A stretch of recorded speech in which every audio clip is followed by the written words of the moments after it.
बिस्मिल्लाहिर्रहमानिर्रहीम। अस्सलाम वालेकुम नाज़रीन, इरफान हाशमी आपको अपने शो में खुशामदीद कहता हूँ और हमें आज ख़ुसूसी तौर पे पाकिस्तान से ज्वाइन किया है senior advocate supreme court of Pakistan Azhar Sadiq साहब ने। सदीक साहब बहुत शुक्रिया। अस्सलाम वालेकुम जी। वालेकुम अस्सलाम।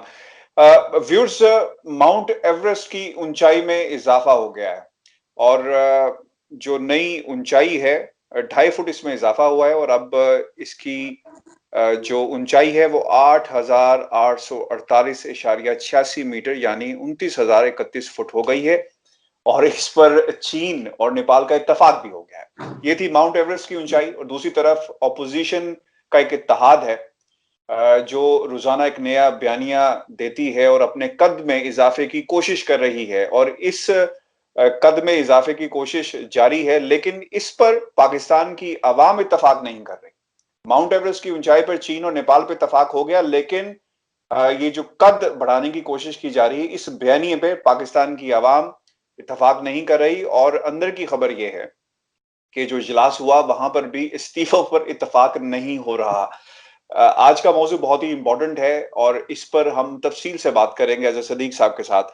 सर, इस्तीफों की बाज़गश्त है और इससे पहले कि आप के सामने मैं सवालात रखूं जो बहुत ही अहम हैं, आपको ये बता दूं कि इस वक्त कौमी असम्बली में सीट पोजीशन क्या है।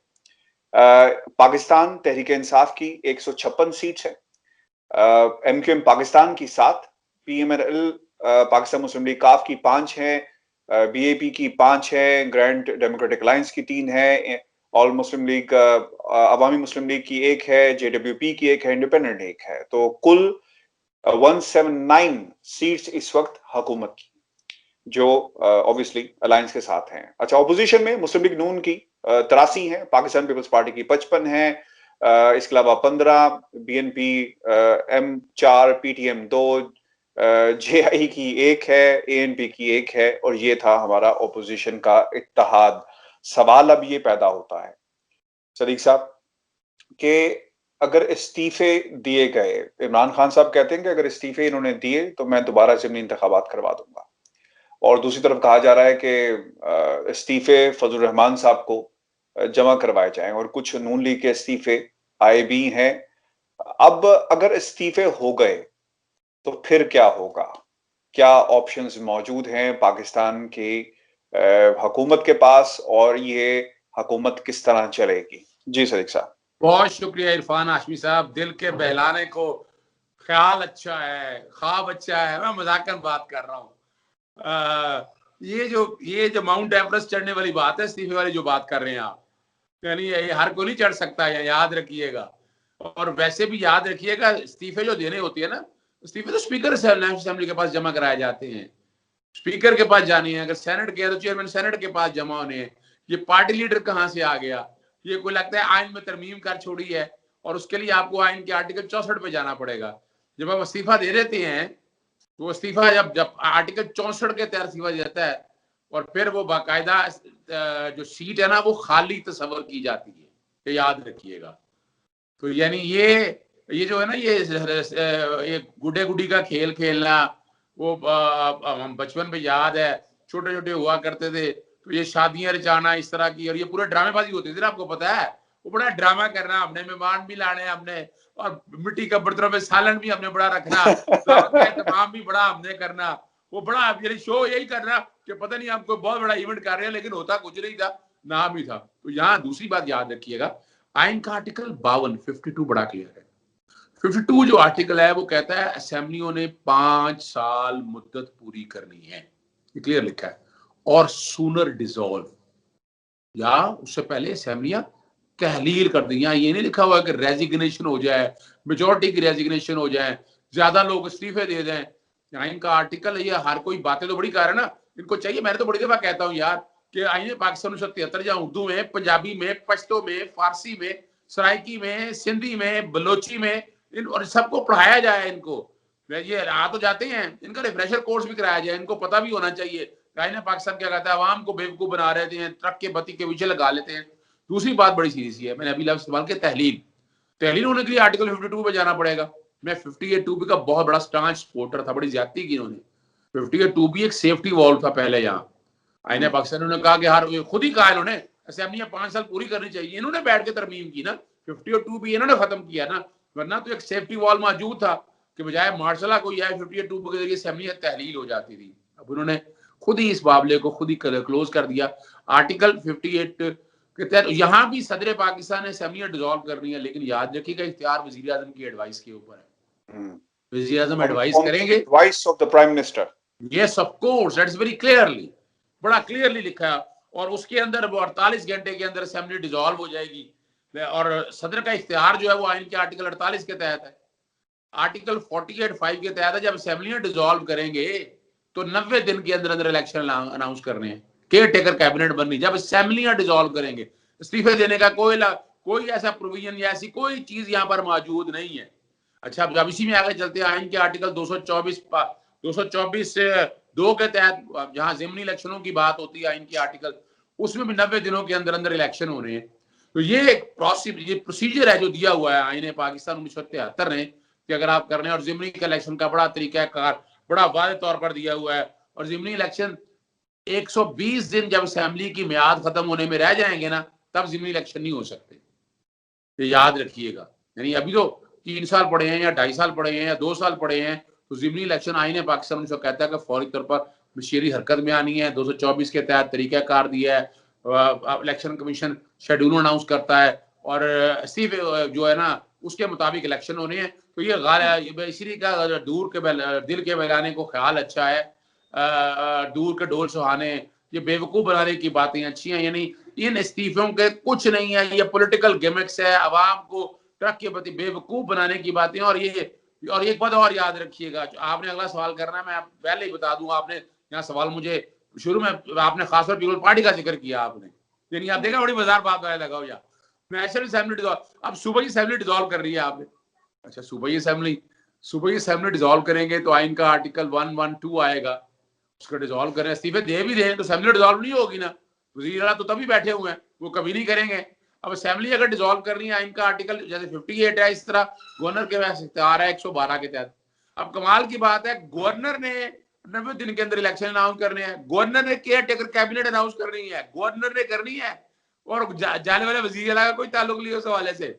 गवर्नर ने केयर टेकर कैबिनेट अनाउंस करनी है और वो बनाएगा। और फर्ज करें आप असेंबलियां डिसॉल्व कर देंगे तो आपकी हुकूमत ड्रम से नीचे गिर गई। यानी वो जो याशियां आपकी चल रही थी, आपको इलेक्शन में धांधली करना चाहते थे या कोई और ड्रामा करना चाहते, केयर टेकर सेटअप तो आपके हाथ से निकल गया सारा। तो वो तो पीपल्स पार्टी तो भूल जाए इस बात को, ये बात बड़े वादे तौर पर बता दूंगा आपको, ये बिल्कुल बेवकूफ बनाने की बात है। पीपल्स पार्टी इतना बड़ा रिस्क ले नहीं सकती। आज की वीडियो किसी संभाल के रख रही है, ये काम आएगी हमारी, जो मैंने बातें आपके सामने कह रहा हूं कि पीपल्स पार्टी बिल्कुल ये वो बदरी की हाथ माचिस वाली बात है, ये बिल्कुल नहीं करेगी। और अगर करेगी तो फिर असेंबली हाथ से जाएगी, और उस असेंबली हाथ से जाने से क्या, यानी ये अगर फर्ज करें हम ये सोच ही बैठे हैं कि सेनेट के इलेक्शन हम आगे पीछे कर रहे हैं, फर्ज करें एक बात मैं कर रहा हूँ, तो सुबह ही असेंबली जो है ना जब उनकी डिसॉल्व होगी तो उनकी सेनेट की इलेक्शन की हद तक जो है ना, अगर फर्ज करें डिसॉल्व होगी, नए इलेक्शन होंगे, नए इलेक्शन होने के बाद दोबारा सेनेट बन जाएगी, ठीक है ना जी। और सेनेट वो वाहिद इदारा है जो कभी भी, यानी ये ऐवान बाला जो है ना ये कायम रहता है, इसका असेंबलियों को टूटने छूटने से कोई फर्क नहीं पड़ता है, ये भी याद रखना है हमें, ये प्रोसेस चलता रहता है। अब अगली बात जो है ना, जो खास तौर पर आम आदमी को समझने के लिए है कि ये जो पार्टी लीडर का जो है ना इख्तियार जो है वो बड़ा महदूद सा है आर्टिकल 63(1) के तहत डिफेक्शन क्लॉज के लिए, कि अगर वो भगौड़ा हो जाए। अब 3 कंडीशन में आपके साथ पहले भी डिस्कस की हुई है, मनी बिल के हवाले से, तरीके अदम एतमाद लाने या उसके हवाले से अगर कोई आए तो वहां वो पार्टी की बात ना करे तो उसे पार्टी की लीडरशिप से हटाया जाता है, और वो सिर्फ अकेला आदमी वही सीट छोड़ेगा। बिल्कुल, आपने बड़ी तफसील के साथ सारा एक्सप्लेन कर दिया। एक आपको याद है कि एक रिपोर्ट छपी अखबारात के अंदर भी, ये एक सवाल हमें भी याद है जब हमने भी ये obviously people want to know कि एक इलेक्शन के ऊपर कितना पैसा खर्च होता है, ये बड़ा जरूरी है कौम को बताना। अच्छा, जो फिगर्स हैं एक मोहतात अंदाजे के मुताबिक 2018 के जो इलेक्शंस हुए उस पर कितना पैसा खर्च हुआ, एक रिपोर्ट हमारे पास मौजूद है, डॉन अखबार की रिपोर्ट है। और इस पर व्यूअर्स मैं बाकायदा एक अलग से भी वीडियो कर रहा हूं और आपके सामने हम पूरा एक्सपेंडिचर रखेंगे कि वोट कास्ट करने पर एक वोटर के ऊपर कितना पैसा खर्च होता है, यानी उसे जो पोलिंग बूथ है वहां पे लाने के लिए पाकिस्तान की आवाम का, टैक्स पेयर का कितना पैसा खर्च होता है। 440 बिलियन रुपीस, ये एक मुहतात अंदाजा मैं आपके सामने शेयर कर रहा हूं। इतना पैसा सदीक साहब 2018 के इलेक्शन में खर्च हुआ एक वोटर कोड पोलिंग बूथ पे लाने के लिए। तो आप ये पैसा, ये जो अपोजिशन कहती है ना कि अब धरने होंगे, लॉन्ग मार्च होगा और पता नहीं कौन कौन से मार्च ये करने जा रहे हैं, पाकिस्तान की इकोनॉमी में इतनी जान नहीं है जो कुछ अभी हो रहा है कोरोना की शक्ल में, और हम क्या कौम पाकिस्तान की मुतहम्मिल हो सकती है दोबारा इतने बड़े एक्सपेंडिचर्स की तरफ? आपने इरफान साहब बहुत बड़ा रेलेवेंट सवाल उठाया। आप, ये कौम की आवाज है, एक पैट्रियट होने की निशानी है।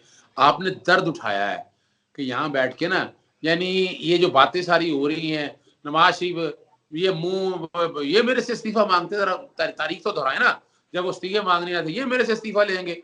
और मौलाना अल्ताफ फजलुर रहमान साहब असेंबली में बैठ के कहते थे कौन थे इस्तीफे, कौन सी असेंबलियां डिजॉल्व होंगी। ये सारी बातें आप रिकॉर्ड की चीजें हैं। दूसरा जो रुख आपने बताया बड़ा भयानक है। पहले इकोनॉमी हाल है, कोरोना से क्या हालत पोजीशन हो चुकी है, इतना बड़ा मुतामिल, किस चीज का मुतामिल होना है। अगर असेंबलियों के हवाले से कोई बातें अगर आप समझते हैं कि यहाँ कमियां, महंगाई वाकई हो रही है, महंगाई हर दौर में हुई है, लेकिन उसका तरीकाकार है क्या इनके पास कोई है, कोई शेडो कैबिनेट बनाई, यहाँ ये बताया हो कि यहाँ ये कमियां हैं, ये इश्यूज हैं, क्या ये इन सारे इश्यूज का असेंबली डिसॉल्व होने से क्या ताल्लुक है? क्या वजीर आजम को घर भेजा जा सकता है, प्रेसिडेंट को घर भेजा जा सकता है? आईन पाकिस्तान इस हवाले से क्या कहता है? अच्छा, बड़ा रेलेवेंट सवाल आपने उठाया। इस्तीफों की बात, असेंबली डिसॉल्व होने की बात है ना, और वजीर आजम को घर भेजा इतना साल काम नहीं है। आर्टिकल 90 अगर देख लें जो काबीना की बात कर रहा है, उसका सब आर्टिकल 7 है कि वजीर आजम को चूज करना है और वो अपना ना सिंपल मेजोरिटी से बाकायदा वजीर आजम आना है। अब नो कॉन्फिडेंस लाना है, सादा अक्सरियत का गालिबन 172 चाहिए आपको शायद, जो मेरी अंदाजे से मेरी कैलकुलेशन है। तो 172 लोग पहले तो ये लेके आए ना, 150 के करीब तो आपके आते हैं, इस्तीफे देने पड़ते हैं, इस्तीफे देते हैं, वजीर आजम तो घर भेज नहीं सकते आप। असेंबली डिसॉल्व होने तो बड़ी दूर की बात है, तो सवाल ही पैदा नहीं होता। दूसरा इशू है आइन के आर्टिकल 47 के तहत इम्पीचमेंट ऑफ प्रेसिडेंट के हवाले से। उसमें लफ्ज जो इस्तेमाल हुए हैं ना इम्पीचमेंट करने के लिए, वो फिजिकल और मेंटल इनकैपेसिटी है और वायलेशन ऑफ कॉन्स्टिट्यूशन और ग्रॉस मिसकंडक्ट।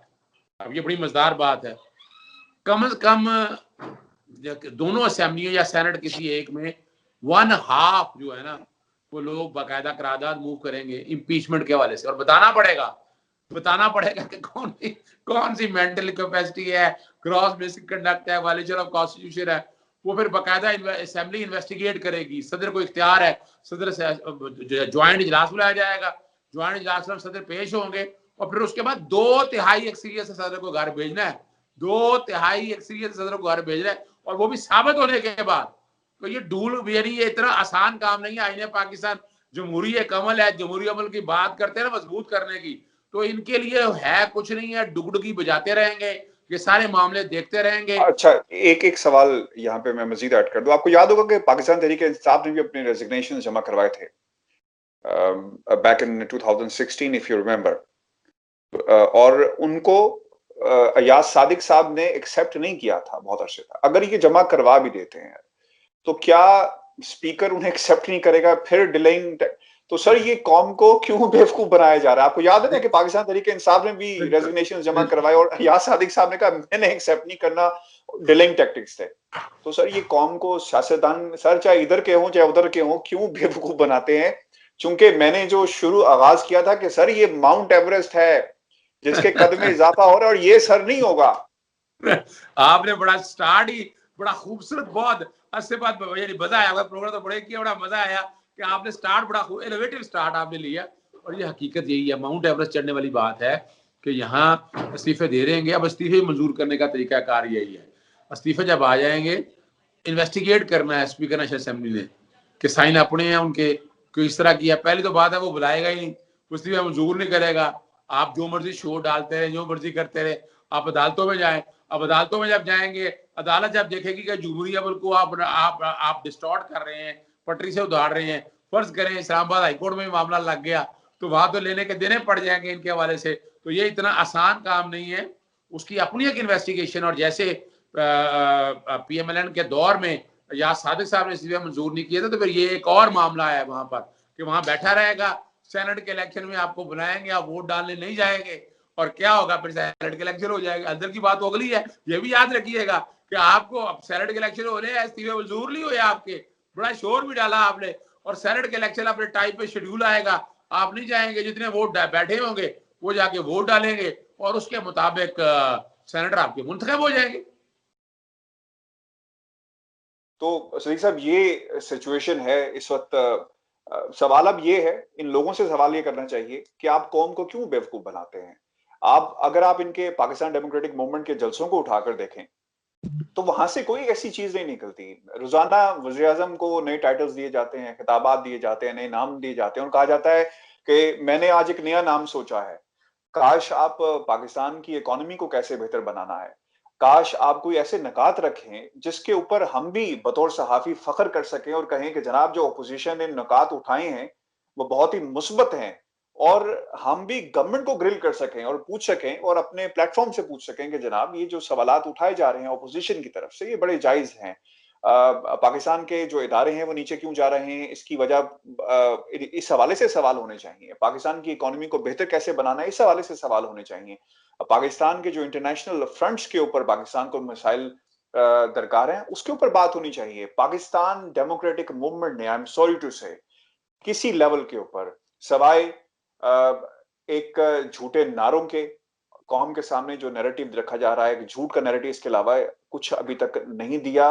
और कुछ भी, जैसा हम कहते हैं ना कि पाकिस्तान की गवर्नमेंट जो है महंगाई के हवाले से कुछ नहीं कर सकी, इसी तरह पाकिस्तान डेमोक्रेटिक मूवमेंट जो है उसके प्लेटफॉर्म से कुछ नहीं आया। और आखिर में मैं ये जरूर कहूंगा कि ये वो माउंट एवरेस्ट है, आप जितनी मर्जी तहरीकें चला लें, जितने मर्जी लॉन्ग मार्च कर लें, ये माउंट एवरेस्ट सर नहीं होगा। व्यूअर्स अपने सवालात हमें भेजिएगा, चैनल को सब्सक्राइब करना मत भूलिएगा, और इंशाल्लाह अगली वीडियो जो मैं करूंगा आपको मैं बताऊंगा कि पाकिस्तान की आवाम को अगर दोबारा इलेक्शन हुए तो क्या कीमत अदा करना पड़े। अपना बहुत सारा ख्याल रखिएगा, इजाजत दीजिए, अल्लाह।